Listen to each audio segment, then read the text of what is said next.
Дарья Юске сөз келтирбей, урматтуу депутаттар. Парламентте жакпайбы сиздерге? Эч ким кармаган жок сиздерди анда. Эч ким кармаган жок. Анда эмне кекетип сүйлөйсүздөр? Эч ким кармаган жок сиздерди. Уят болот мындай регламентти үчүнтүп бузуп алып келген мыйзамыңызды. Разбор кылып жата бергиле. Бардык элге айтып коюн ушул жерде. Парламент болбой калды. Икарамга чуркап жүргөндөр алиге чейин эле наполусогунлукта жүрөсүңөр. Качан көрсөң ушу өкмөттүн адвокаты болгонсуз. Өкмөттү мактайсыз. Мындай одагылыгы үртөккөн Семизиңер бар, кыйшыгыңар бар. Буларга эч кимиз эчтеке деелекпиз, урматтуу депутаттар. Аяштар шектен чүгүнү шектенбей, шектен чүгүнү шектенет деп. Ана депутаттарды кектегенге сиздин укугуңуз жок, рахмат. эч бир депутатты эл шайлаган, анан залдан чыгып кетти, эч ким айта албайт ал. Андай укукту сизге берген эмес. Урматтуу коллегалар, бул жерде бардык болгон процедуралардын баары бузулуп атат. Бул мыйзам долбоорун карага туура эмес азыр караган. Биринчиден күн тартибинде кечөөндө бүгүн да жок болчу. Эртеменге чейин жок болчу. Мындай орчундуу маселе комитеттин кароосунда да болгон эмес, Канат Керезбекович. Мындай орчундуу мамлекетке чечим чоң мындай өзгөрүүлөрдү алып келе турган мыйзамды отурум өткүзүш керек. Сиз опросный путем эле алып келатасыз. Экинчиден, Канат Керезбекович, 5% боюнча ноябрдан коомдук угуу болуп, 6 декабрда төрагага жөнөтүлүп, сизге жөнөтүлгөн. Кереги жок заключенияларга сиз жөнөтүп өкмөткө, кереги жок. Мыйзамга талап келбеген, тура келбеген нерселерге жөнөтүп атасыз. Канат Керезбекович, сиз регламентти сактаган адам катары бул жерде бузуп отурасыз. Үзгүлтсүз сиз отставкага кетишиңиз керек. Сиз бузуп атасыз мыйзамды. Доктор юридических наук деп биздин юриспруденциянын бүгүн акыбалына ыйлаш керек.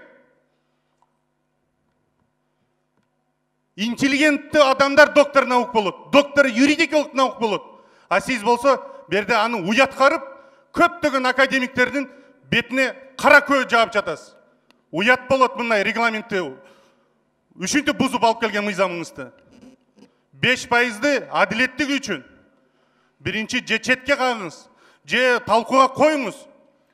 Силердин комитетиңерде фракциялардын жетекчилери отурат, вице-спикерлер отурат, жогорку кеңештин жетекчилери отурат. Ошо жерге чакырып, отурум өткүзүп, чечим кабыл алып, андан кийин чыгарсаңыз болмок. 7% деле андан кийин логично колдоп берет элек. Бирок одоно бузуп регламентти, алдын ала материал таркатпай, бүгүн тез убакытта киргизип туруп, мурунку инициаторлорго айттырбай туруп киргизгениңиз. Бул абдан уятка да, сиздин этикаңызга да сыйга келбеген нерсе. Урматтуу коллегалар, азыр уксак, Канат Керезбекович да дагы коллегаларым бул жерде 5%-дын инициаторлору. Эки жакты тексак, эки жакта эле туура. Регламент бүгүн эле бузулуп аткан жок. Биз дайым бузуп келебиз. Келгиле 9%-ти, 7%-ке түшүрөбүз деп 21 бул жерде депутат инициатор болгонбуз. Ошол мезгилде бардыгыңар не кылат экенбиз, сүйлөштүңөрбү деп нерсе 7% баарыбыз сүйлөшүп алып, бүгүн түшүрүп атсак, азыр келип алып баарыңар жазып алып, мына жерде ызы кылып атасың. Анда калтырып коелу 9%-ти. Ошо менен шайлоого баргыла. Бүгүн разбор кыла турган күн эмес, убакыт аз калды. 3 окуудан үлгүрүшүбүз керек.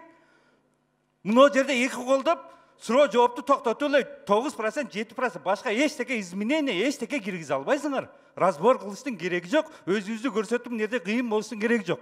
Маселе ушуну өткөзүш керек, колдош керек. Болду. Болбосо күн тартибин алып 9 менен кеттик анда. Разбор кылып жата бергиле. Мен де бул маселеге кошулуп оюм айткым келди. Анткени бул жерде 5 7% кеп адам эмес. Кеп регламенттин бузулганында болуп атты, мен түшүнөм. Ушул боюнча айтып кетсем, урматтуу төрага, урматтуу комитеттин төрагасы, комитеттин төрагалары регламент бир эмес, 20-30 тап бузулду. Бул өнөкөт болуп калды. Мен буга чейин комитетте стенограмманы алып келем каласаңар. Комиссия түзүп туруп регламенттин бузулуусун токтотуу боюнча маселени көтөрүп келем. Айыл өкмөттөрдү түш шайлоо жөнүндө мыйзамым биринчи окуудан өткөнүнө жактырылганына 3,5 жыл болуп, 3 жылдан ашып кетти. Мен комитетте күн тартибине экинчи окууга киргизе бер деп айта берип уже жададым. Бардық елге айтып қойын ушул жерден. Парламент болбой қалды. Кайсыл мыйзамды каалаганын киргизип, каалабаганын просто эле четке да какпай, күн тартибине киргизбей жатасыңар.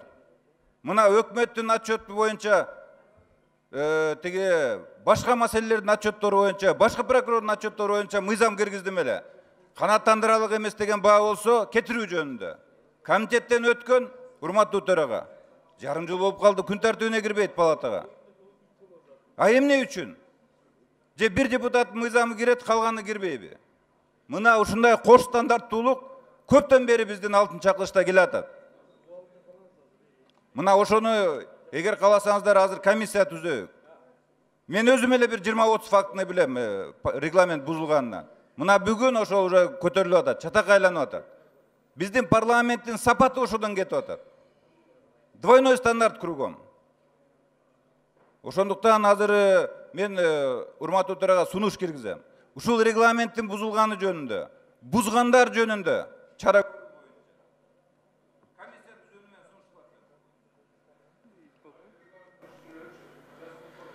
Азыр урматтуу депутаттар келгиле. Кааласа табыло берилди каалагандай. Табыло менен кетели. Сурооңуздарды бериңиздер. Регламент бул мыйзам долбоору боюнча регламент бузулган жок. Бузулган жок. Бардыгы өзүнүн жол менен кетти. Жол менен кетти, бардыгы өзү. Комитеттен каралган мага келип түштү, каралды деген. Ошол эле депутаттар кол койду, каралып берди, чечим чыкты. Чыкты, ошо комитетте өзүңүздөр да ошол жерде мүчөсүздөр. Анан кийин эми сүйлөгөндө да этияттап сүйлөйлү, бири-бирибиздин дарегибизге сөз келтирбей, урматтуу депутаттар. Парламентте жакпайбы сиздерге? Эч ким кармаган жок сиздерди анда. Эч ким кармаган жок. Антип эмне кекетип сүйлөйсүздөр? Эч ким кармаган жок сиздерди. Урматтуу депутаттар, азыр ортого чыккандардан башка бербейли. Табло менен кетели, сурооңуздарга жазылып, ачык табло ошол жерден бериңиздер. Азыр ортоңку микрофонго чыгып талашсак, убакыт текке кетет. Экинчи микрофон, анан биринчи микрофон. Мен биринчиден маселени башка плоскостька которбосоңуздар. Маселе 5%-ды өзүнүн ирети менен каралсын дегенди талапты коюп атабыз. Ооба, көп жолу биз жолугушуу болдук. Бир караңыз, мейли келип калыптыр. Бир караңыз. Ким кандай позициясын жалпы жыйын чечсин. 5-ге, 7-ге жалпы жыйын чечсин. Бирок сиз эмес. Комитет милдеттүү караганга дептир биз сунуш бергенбиз.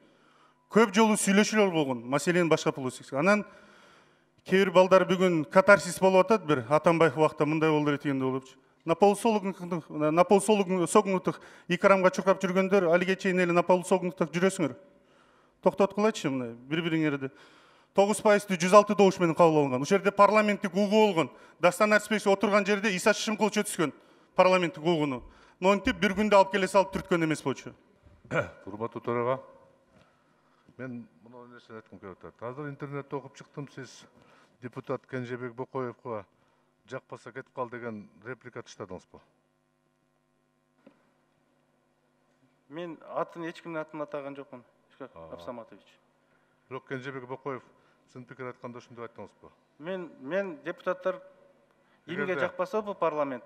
Кандай болсо? Эч ким кармабайт дедим. Кандай болсо да мен айтат элем, бираз бири-бирибизди аялы, урушабыз, талашабыз, бирок андай сөзгө барбашыбыз керек. Кимди айтпасаңыз деле.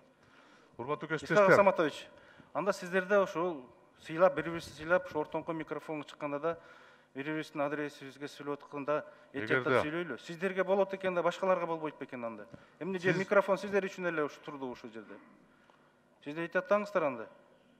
Мага карата сөздөр айтылды ошондой. Ана мен жооп бериш керек болду. Ишкак Абсаматович. Жок, сиздики. Кеп ошондой болуп атат. Сиздики туура эмес деп койсоңуз деле болот эле да. Кетип кал деген туура эмес деп. Ошол эле. Сиз жөнөкөй депутат эмессиз, төрагасыз. Бираз жоопкерчилик чоңураак да, чыдашыңыз керек да. Бул пикиримди айттым, болду. Кетип кал деп эч кимге айткан жокмун, Ишкак Абсаматович. Пикиримди. Урматтуу коллегалар, мындай кагаз короп таш менен урганды биз деле жакшы түшүнөбүз. Анти урубай эле койгула, фамилияны айтпай эле, анан кыйкыргандар депчи. Биринчи өзүңөр күзгүдөн көргүлө өзүңөрдү. Кайсы учурда каерде жүрдүрөңөр. Биз болгон кырдаалга жараша, кааласаң 9-ка бергиле деп атабыз, 9 чечет. Кааласаң 7%-ке бергиле, ошол чечет да. Ар кимдин өзүнүн укугу бар. кырдаалга жараша бюджет дагы биз өзгөртүп атпайлыбы? Кырдаалга жараша өзгөрөт көп нерселер. Ошон үчүн бири-бирибизди сыйлайлы, анан кагазга ороп, мындай таш менен урбайлай коелу да. Урматтуу төрага, бизде парламентте бир эле нерсе калды.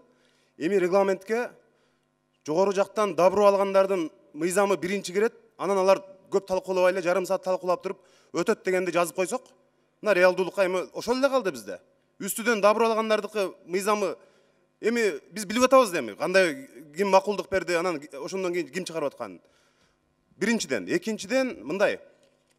Мен Мирлан Жээнчороевдун таламын ачык талашкым келет. Саясатчы эгерде өзүнүн ою, мына 9%да ал автор эле анан азыр 7%га каршы чыгып атат деп атпайсыңарбы? Эгерде саясатчы өзүнүн оюн жакшы жагына өзгөртсө, эмне үчүн болбосун? Биз аны кубатташыбыз керек да. Же ошондо ушул жерде туруп алып, жок 9%га каршы күрөштүңүздөр беле. Айрым коллегаларыбыз чыгып алып, биздин дагы бир коллегабызды мындай көрдөн алып жерге чабып атасыңар. Ушул туура эмес. Саясатчы өзүнүн оюн жакшы жака өзгөртүп, ошол пайызды төмөндөтүүнү, айрым катачылыктарын түшүнсө бул жакшы. Ким позициясын өзгөрткөн жок. 3 президенттен бери мына өткөнкү президенттин этегине намаз окугандар, азыркы президенттин этегине намаз окуп атасыңар. Атамбаевка түндүк түштүк альтернатив жолдун атын бериш керек. Аны баатыр кылыш керек дегендер, аны тескерисинче эми тепкилеп атасыңар мисалы. Барыңар позицияңар тез өзгөртүп атпайсыңарбы? Бир эле Жээнчороев эмес да. Ошондуктан адам пикирин өзгөртүп, мыйзам долбоору боюнча идеяны кайра жаңыдан алып чыгып аткан болсо, биз аны колдошубуз керек, аны тепкилебегиле. Мурда 9%ды колдогон, эми 5%ды колдогонду. Кааласа 3%ды колдосун. Биз аны кубатташыбыз керек. Ошондуктан ал бир эле Мирлан Жээнчороев эмес Кыргызстанда пикирин өзгөрткөн. Мындан жаман нерселерге пикирлериңерди өзгөртүп, кошомачылыктан кошомачылыкка күн көрүп жүргөндөр толтура биздин арабызда. Чоң рахмат. Урматтуу Дастан Рыспекович, сиз азыр жанагы сөзүңүз үчүн жалпы кесиптештерден атын атабасаңыз дагы кечирим сурап коюшуңуз керек.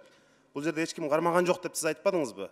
Бул деген сөздүн мааниси, лингвисттерге дагы текшерсек болот, бул берди каалабасаң кетип кал деген эле сөздү айттыңыз. Ошондуктан анан азыр Каныбека башта туура айтат. Сиз ушу мен көргөндөн бери бир дагы ушу парламентке бир депутатка болушканыңызды укпадым. Качан көрсөң ушу өкмөттүн адвокаты болгансыз. Өкмөттү мактайсыз, мындай одагылы ыртөккөн деңгээлге жетип калдык. Качан сиз парламенттин кызыкчылыгын коргойсуз? Депутаттарды өкмөт бизди кагып силксе, күч органдары бул жерге кагып силксе дагы сиз унчукпайсыз. Сиз депутаттарды деле коргошуңуз керек. Экинчиден мына комиссия түзүү боюнча дагы маселе көтөрүлүп калды. Сизге дагы бир канча суроолор бар. Мына буга чейинки жанагы катасы толтура кат жазып өкмөткө бүтүндөй парламентаризмди уят кылган кишилерди аппараттын башчысы кылып койдуңуз. Ошолорго азыр жооп берип коюңуз. Андан кийин ошол жерде текшеришибиз керек.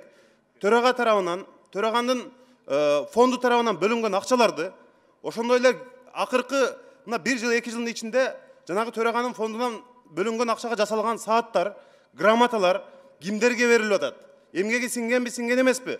Ошонун баарын текшерип чыгып туруп, биз кетээрдин алдында жок дегенде мындай саясий баабызды берип коюп кетишибиз керек. Мен ошону сунуштайм.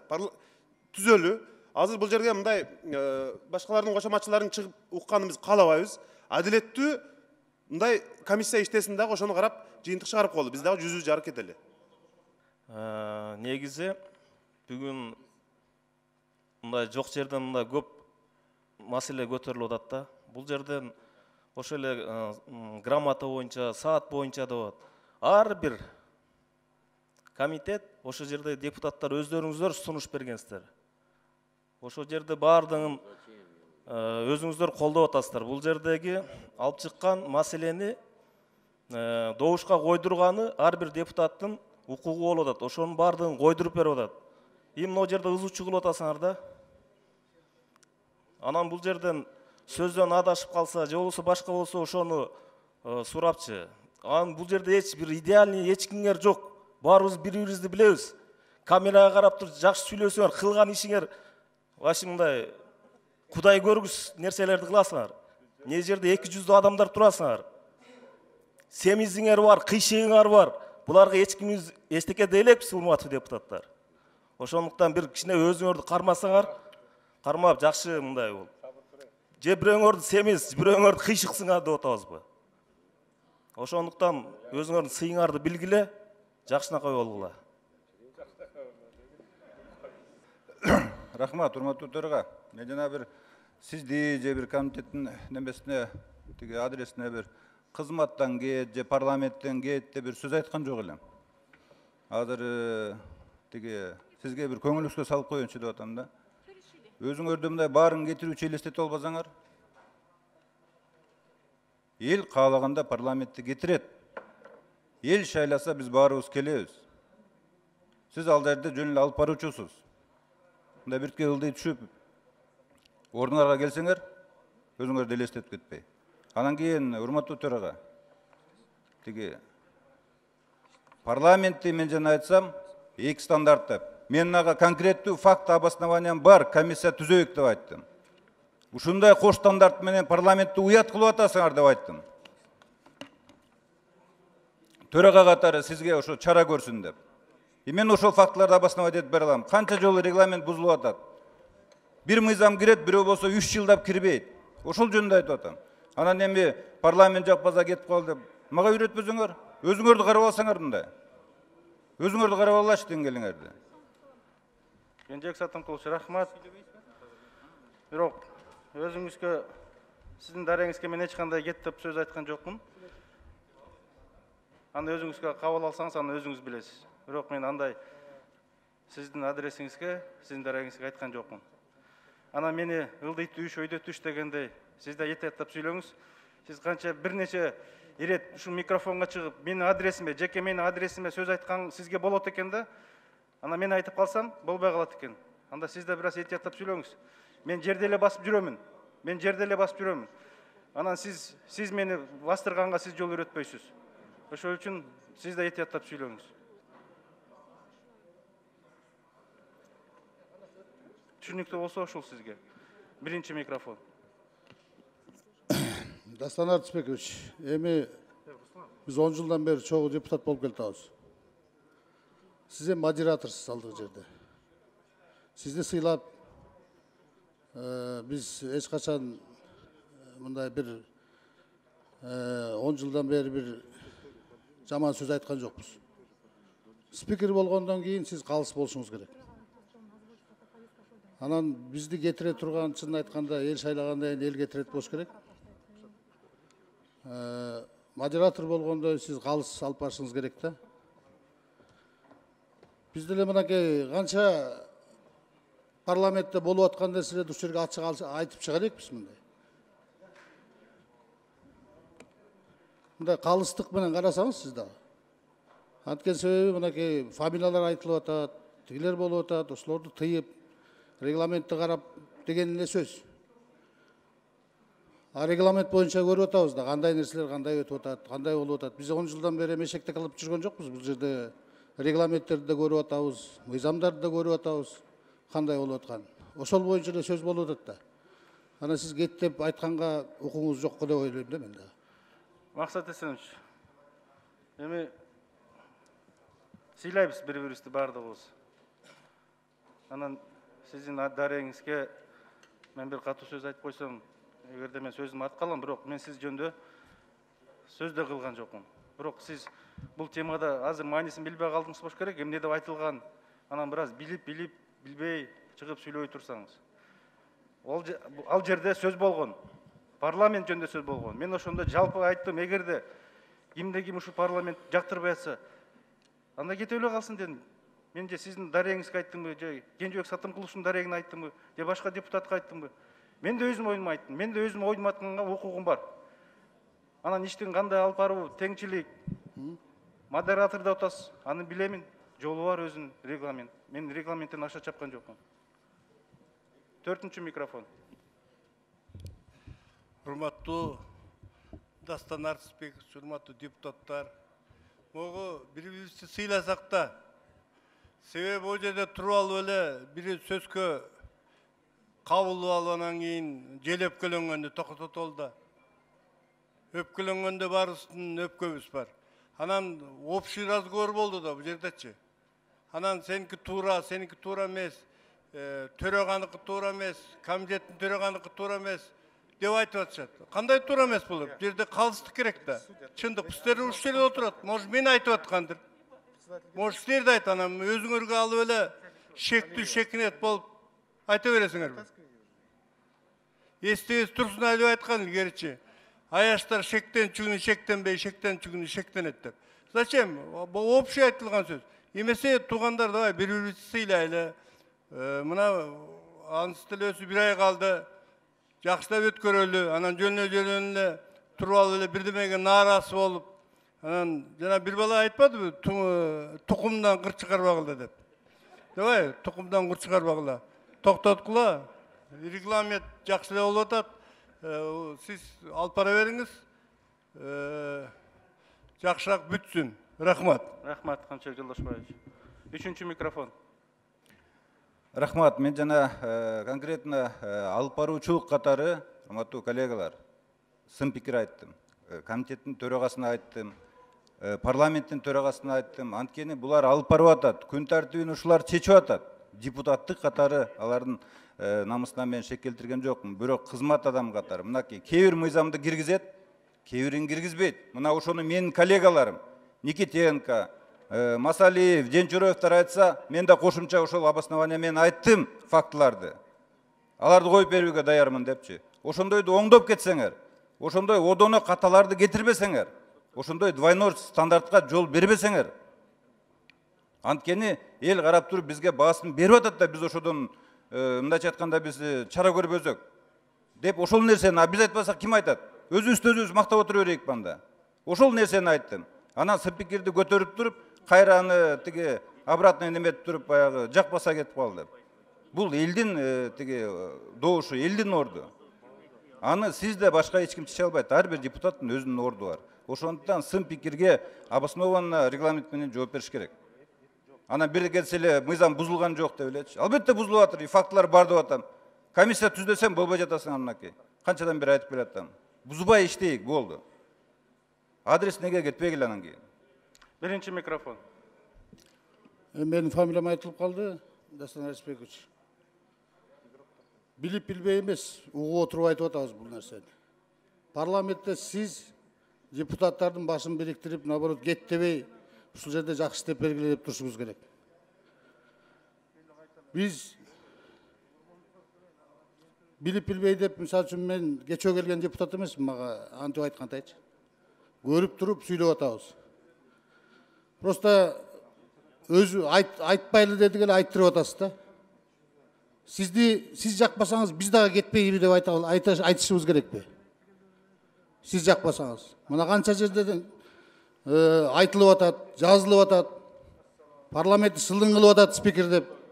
Бул нерселердин баарын угуп атасыз. Биз бир жолу сөз айткан жокпуз.